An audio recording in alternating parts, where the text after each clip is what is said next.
Šel jsem ti říct.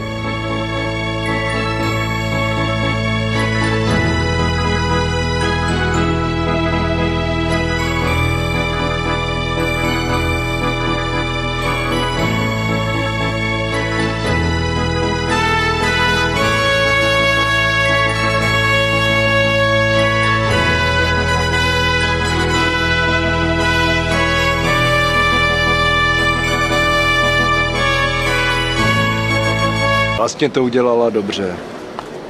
Jsme si ani nic jiného nezasloužili. Znám tady blízko takovou novou, malou a tichou hospůdku. Mají tam černý pivo. Mají. A kde? Růženko! Růženko! Cítí jenom jednu větu. Je to ten druhý Jo, je to ten druhý hlas. Počkej. Růženko!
Ahoj, doktore!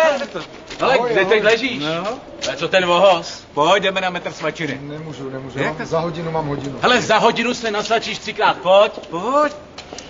No pojď. Tak na chvilku. No jasně. To jste mě přemluvili. Na půl hodinky. Jasně.